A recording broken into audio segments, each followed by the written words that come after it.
Hi, and welcome to our presentation about ESERO-UK in this World Space Week 2020.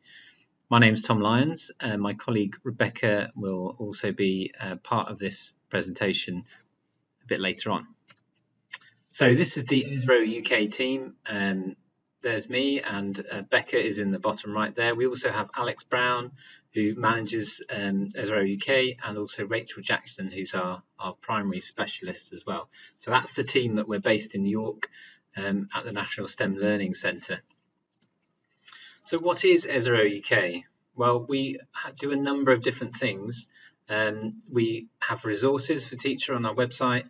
We have professional development that we run for teachers across primary and secondary education.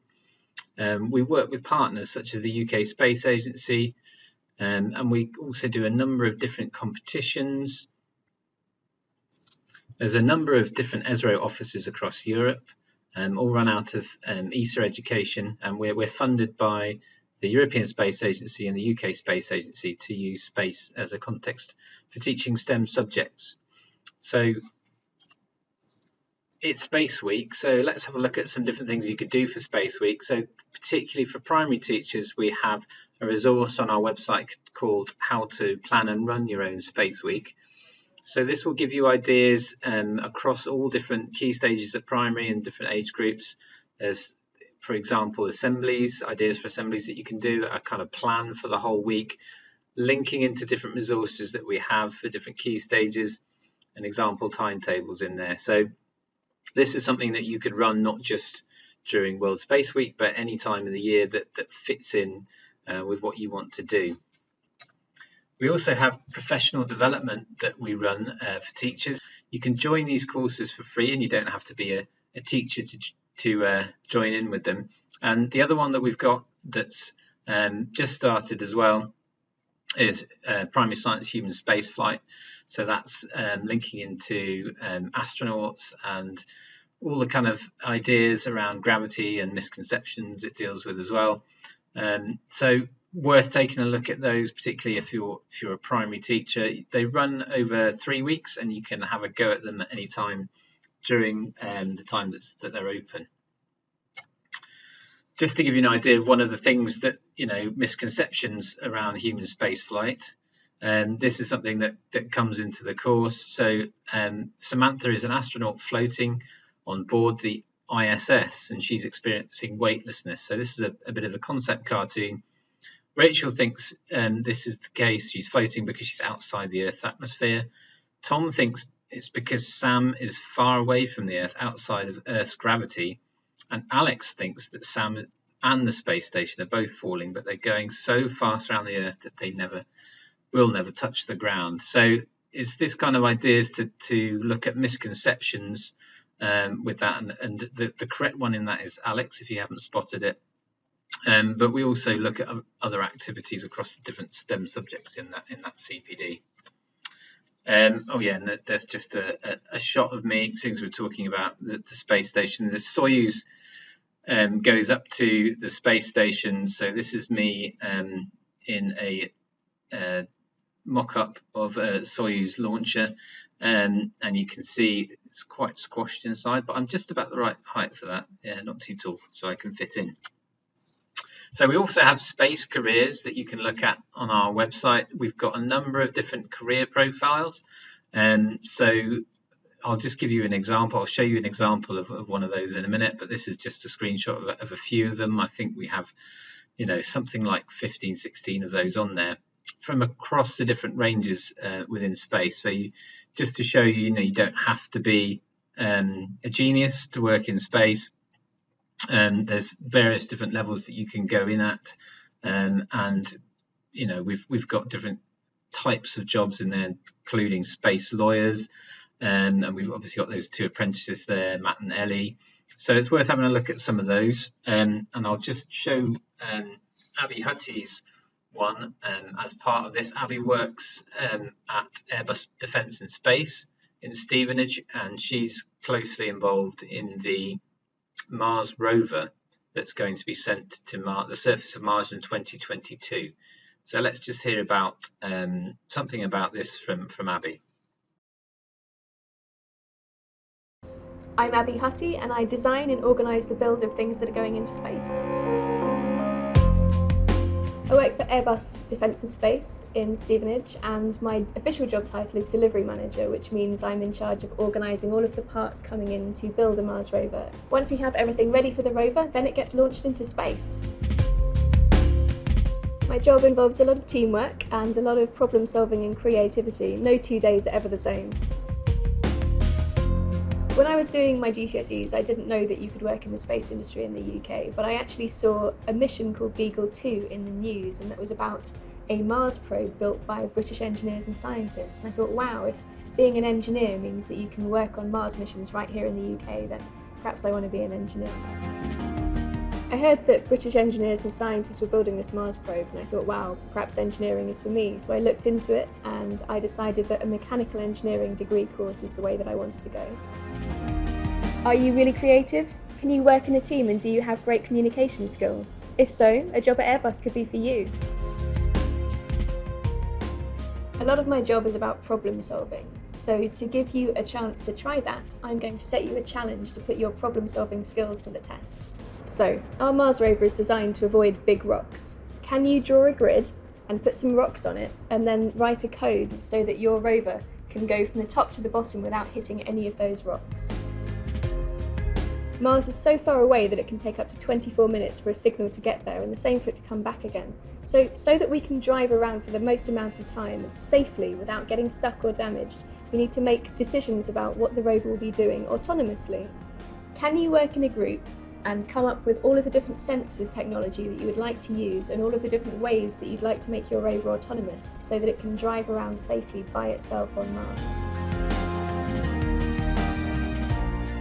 Engineering is a great industry to get into. There's actually a shortage of engineers in the UK at the moment. So if you're bright and you're passionate and you're creative, this could be something that really is for you.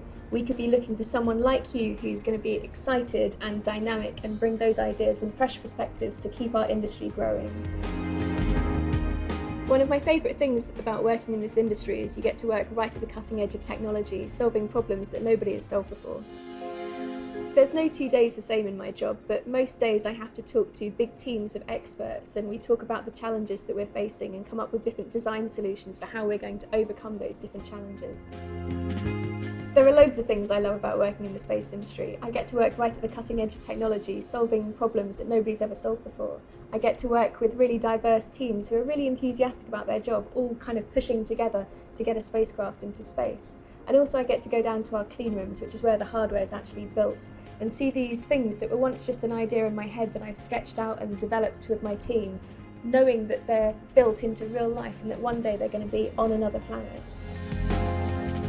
If this sounds like something you'd like to do, my advice to you is to stay creative, but to keep those technical subjects under control. So keep studying maths and science, they're really important, but also stay creative. So maybe design some apps, learn to code, start designing and building things, and really start getting that creative process nailed down. If what I've spoken about today sounds interesting to you, then absolutely I think you should become an engineer and join us in the space industry. We're absolutely desperate for bright young people to come and bring new ideas and new perspectives to help us build that next generation of spacecraft.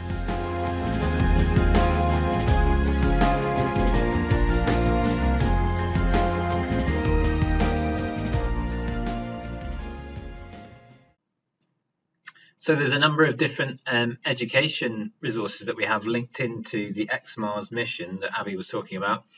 I've just pasted a couple of examples on here. So we've got primary and secondary things in there. For example, there's the Mars Safari Education Pack, where you can make an ExoMars rover. You can look at how solar cells can power a buggy.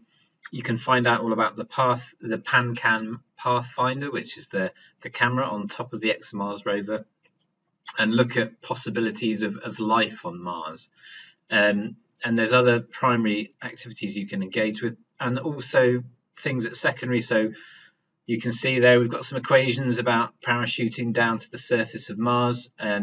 Mars is not an easy planet to land on. It has a thin atmosphere compared to the Earth, which allows you to slow down your lander a bit with a large parachute, but you also need other ways of breaking the fall, as it were, using things like rockets, or you can use kind of big airbags and things like that, different ways of looking at it. So this deciding destinations is all about looking at the different places on Mars where you might want to land. What are the constraints around that?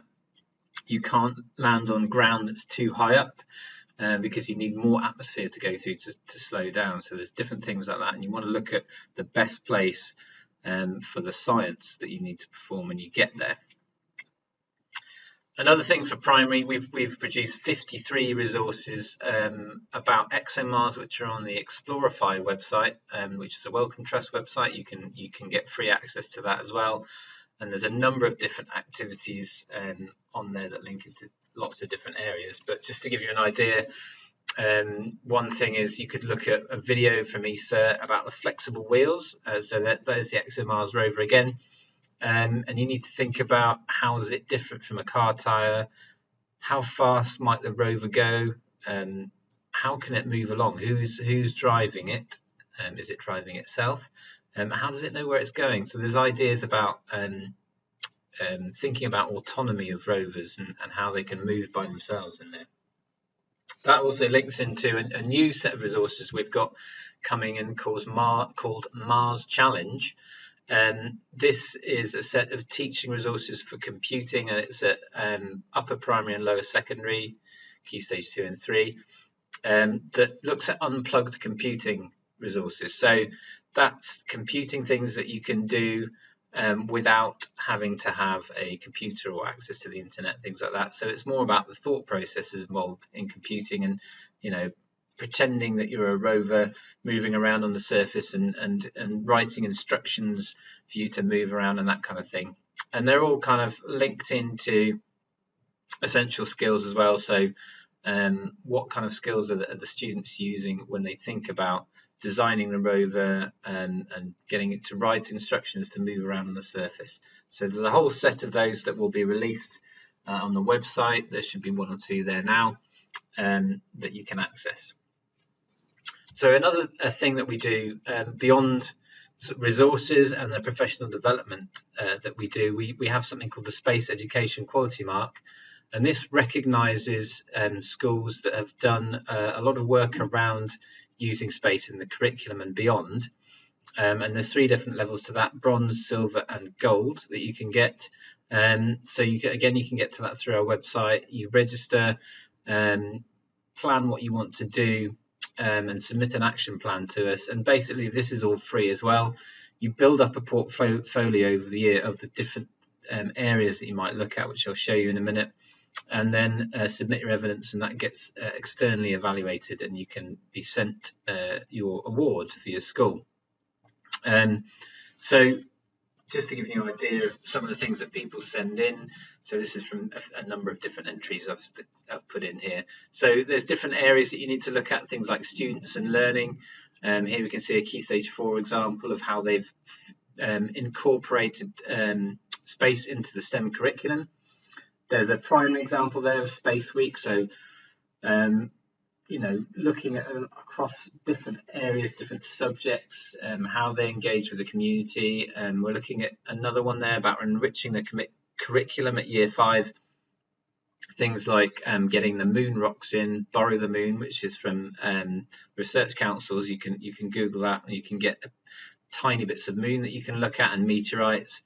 And there's also a kind of leadership strand to it as well, which I haven't posted anything in there about, but it's looking at how you building this into across the school, and who's leading on that.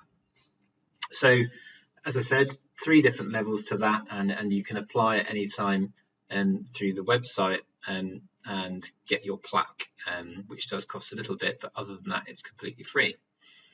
So I'm gonna move on now to Becca, who is going to talk about all the different exciting competitions and challenges that we have through ESERO-UK. So I'll pass over to her now. Thank you very much.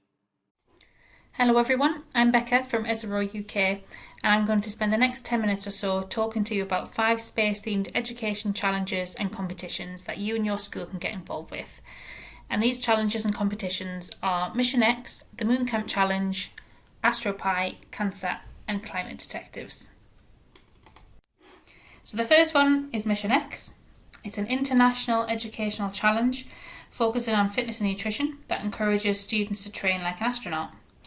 Teams of students complete activities to earn points, which they then submit to the Mission X points calculator, and each submission helps the Mission X mascots, Luna and Leo, walk to the moon.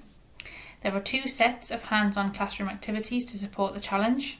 Physical activities, which help students develop strength, endurance, coordination and spatial awareness, and scientific activities, which focus on STEM subjects and allow students to practice scientific reasoning and teamwork. Mission X is aimed at ages 8 to 12, but the activities can be adapted for all age groups. The challenge is international, and at the moment all of the countries that you can see listed here are taking part. There is a Facebook group that all participating team leaders can join, where you can see what other teams are getting up to and hopefully interact with some of them as well. The next Walk to the Moon challenge is running from the 13th of January 2021 to the 31st of May 2021, but you can sign up now through the Mission X website and more information will be sent to you closer to the time. The next challenge that you can get involved with is the Moon Camp Challenge, which asks students to design their own moon settlement with a 3D modelling tool, either Tinkercad or Fusion 360. Teams first have to develop a number of experiments to explore the extreme environment of space and understand how astronauts could live on the moon. Then they have to design their moon camp, adapted to the moon environment, while considering the use of local resources and providing protection and living and working facilities for the astronauts. Moon Camp is divided into 3 separate categories featuring different levels of complexity. Moon Camp Discovery is for beginners, Moon Camp Explorers is for those with more of an intermediate level of knowledge in 3D design, and Moon Camp Pioneers is for those with advanced knowledge. In Moon Camp Discovery, teams design one component of a moon camp using Tinkercad, and once they upload their design, they will receive a moon camp participation certificate.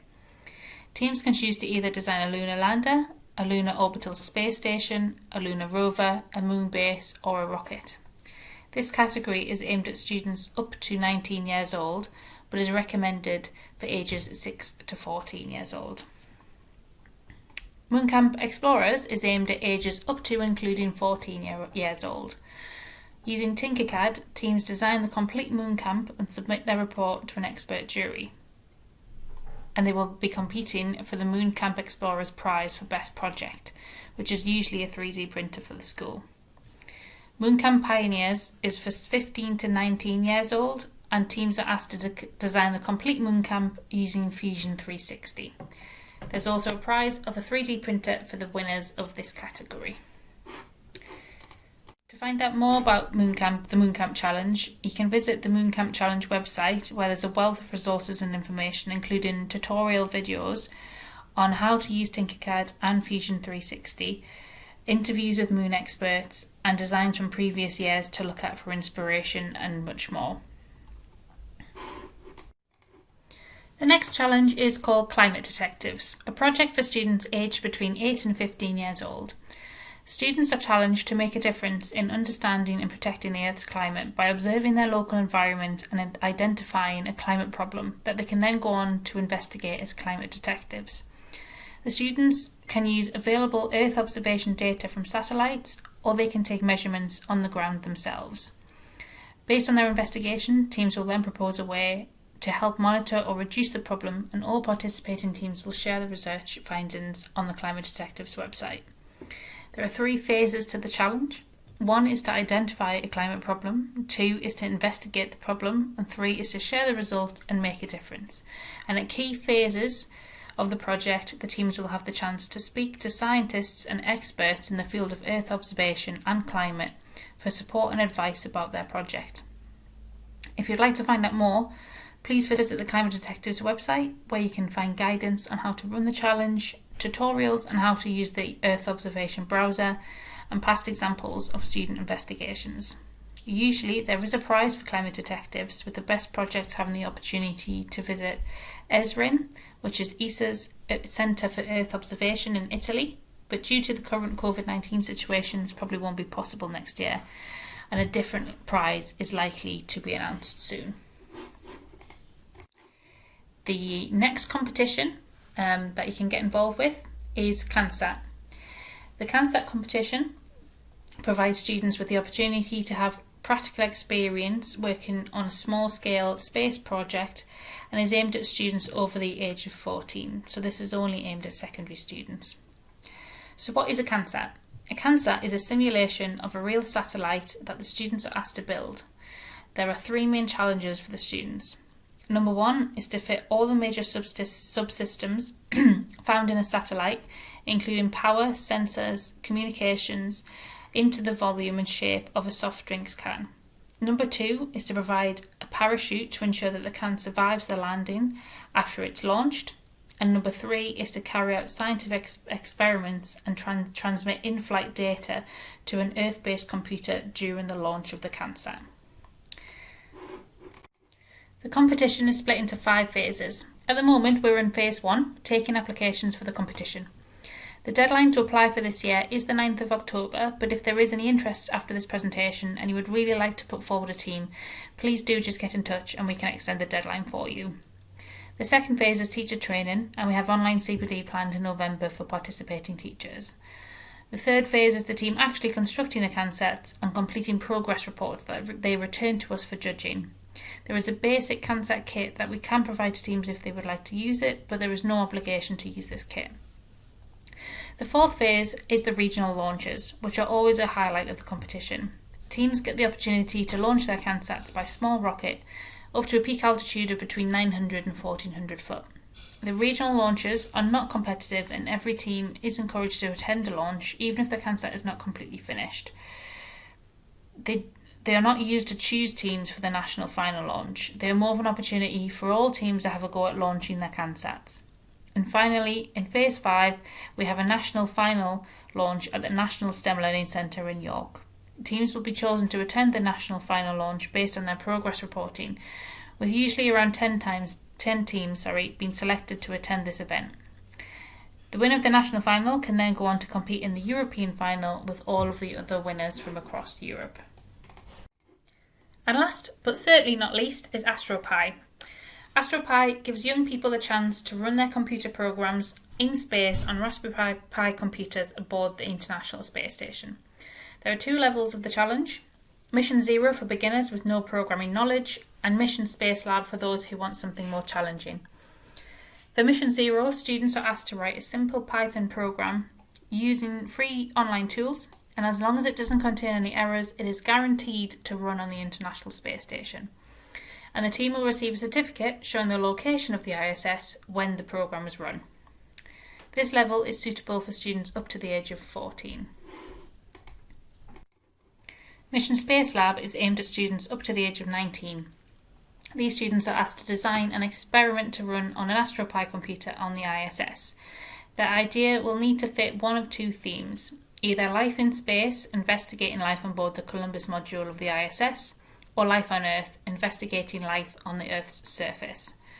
Teams whose experiment ideas are accepted will receive an Astropai kit to help them run the experiments.